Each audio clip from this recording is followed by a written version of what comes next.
வணக்கம். இன்றைக்கி நம்ம அன்னமிட்டு சமையலில் இந்த மூலிகையை பற்றி தாங்க பேச போகிறோம். இந்த மூலிகை வந்து குப்பை மேனிங்க. இந்த குப்பை மேனி அப்படிங்கிற தாவரம் வந்து இந்த மூலிகை வந்து எல்லா இடத்துலையும் வளரக்கூடாதுங்க. இது வந்து குப்பை மேனி அப்படின்னா ஒரு சுத்தமான இடம் அப்படின்னு பார்க்காம எல்லா இடத்துலையுமே இந்த விதை சீடெல்லாம் எங்கெங்கே இருக்குதோ அந்த இடத்துல பரவுதோ அங்கே எல்லாமே வளரக்கூடியதுங்க. இதில் பாருங்கள், இந்த பூக்களை பாருங்கள் எப்படி இருக்குன்ட்டு.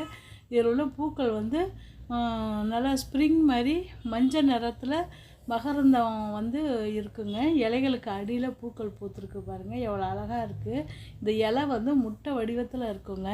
இது வந்து ரொம்ப சிறந்த மூலிகை. ஆனால் நினச்ச இடத்துல நம்ம ஒரு நடந்து போவோம், அப்போ பார்த்திங்கன்னா ரோட்டு ஓரத்தில் இருக்கும், ஒரு குப்பை கிடக்கும், அதுலேயும் முளைஞ்சிருக்கும். வந்துட்டு குப்பை மேனி அப்படிங்கிற குப்பை போன்ற ஒரு மேனினா உடம்புங்க. அந்த குப்பையாக இருக்கிற உடம்பை கூட நல்லா பவுன் மாதிரி ஆக்கிற ஒரு மூலிகைங்க இது வந்து. இதை பாருங்கள், நம்ம உடம்புல இந்த மாதிரி சொறி, சிரங்கு, படை இந்த மாதிரிலாம் வருங்க.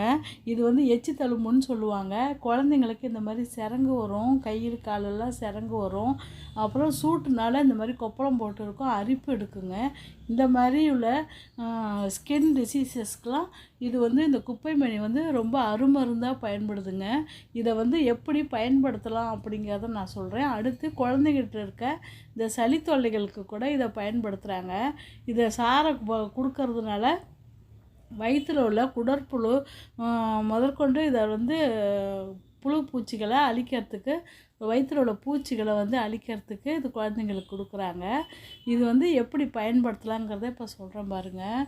இப்போ வந்து இந்த இலையை வந்து இந்த மாதிரி நல்லா கிள்ளி எடுத்துக்கணும். கிள்ளி எடுத்துக்கிட்டு இதோட சிறிதளவு உப்பு சேர்த்து நம்ம கசக்கணும்னா அதிலேருந்து சாறு வரும். இந்த அரிப்பு இந்த மாதிரி படை இதெல்லாம் இருக்கிற இடத்துல வந்து இதனுடைய சாரை நம்ம தேய்ச்சி தடவுனாலே ஆரம்ப நிலையில் நம்ம அந்த மாதிரி பண்ணினோம்னா அது வந்து மறைஞ்சு போயிருங்க, அரிப்பு எடுக்காது. நம்ம மறுபடியும் கெதிச்சு அது புண்ணாகிறதுக்கு சான்ஸ் இருக்காது. அடுத்து இந்த குப்பை மேனி இலை வந்து அந்த மாதிரி தடவும் போது எரிச்சல் இருக்கும். அதை வந்து அதை பொருட்படுத்தாத நம்ம அந்த சாரை தடவிக்கிட்டு வரணுங்க. இந்த மாதிரிங்க இப்போ உப்பு வச்சு இந்த மாதிரி கசக்கிட்டு நம்ம புளியும் போது சாறு கிடைக்கும். இந்த சாரோட சின்ன குழந்தைங்களுக்கெலாம் ஒரு 2 சொட்டு 3 சொட்டு இருந்தால் கூட போதுங்க. அதோட தேன் கலந்து நம்ம கொடுக்கும்போது வயிற்றுல பூச்சிக்கெல்லாம் வந்துடும்.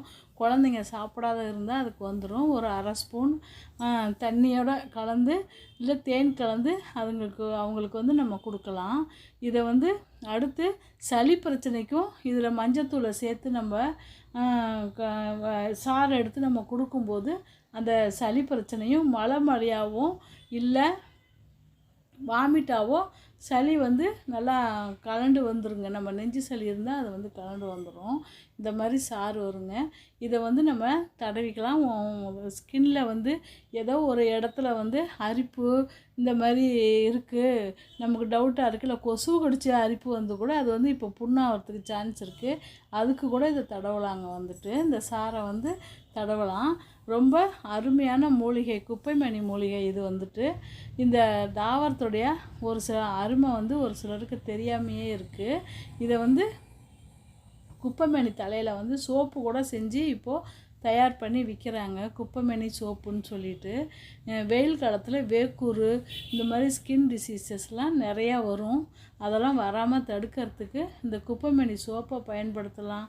குப்பைமேனி சாறு எடுத்து இந்த மாதிரி தடவிக்கிட்டு வந்தோம்னா, சப்போஸ் வந்ததுக்கு வந்து இந்த மாதிரி தடவிக்கிட்டு வந்தோம்னா அது ரொம்ப பெருசாகாத நம்ம பார்த்துக்கலாம். வந்துட்டு இது பாருங்கள், இந்த சாரை வந்து எடுத்து இந்த மாதிரி அந்த அரிப்போ ஒரு தேமலோ இருக்கிற இடத்துல இந்த மாதிரி தடவிக்கிட்டு வந்தோம்னா அது வந்து குணமாயிரும். அடுத்து வந்து இந்த குப்பைமேனி இலையை வந்து அதோட சிறிது மஞ்சத்தூள், உப்பு இதெல்லாம் சேர்த்து நல்லா மையாக அரைச்சிக்கணுங்க. இந்த பாருங்கள், மஞ்சத்தூள் இதோட உப்பு சேர்த்து ஒரு 2 கல் உப்பையும் சேர்த்து நல்லா மையாக அரைச்சிக்கிட்டு அதை புண்ணு மேலே நம்ம வந்து பத்து போடும்போது அந்த புண்ணு வந்து சீக்கிரம் ஆறிடும். சொறி, சிரங்கு இந்த மாதிரி இருக்கும். பிள்ளைங்களுக்கு வந்து இந்த ஒரு அக்கிள் இந்த மாதிரி இடங்களில் வந்து புண்ணு வந்துடும். அதுக்கெலாம் வந்து இதை மையாக அரைச்சிட்டு அதை பத்து மாதிரி போடும்போது அந்த புண்ணு வந்து சீக்கிரம் ஆறிடும். இந்த மூலிகையை பற்றி தெரிஞ்சுக்கணும் தாங்க நான் இந்த பதிவை வந்து நான் போடுறேன். இந்த வெயில் காலத்தில் அடிக்கடி வரும் குழந்தைங்களுக்கு கவனமாக பார்த்து இந்த மருந்தை போடுங்க.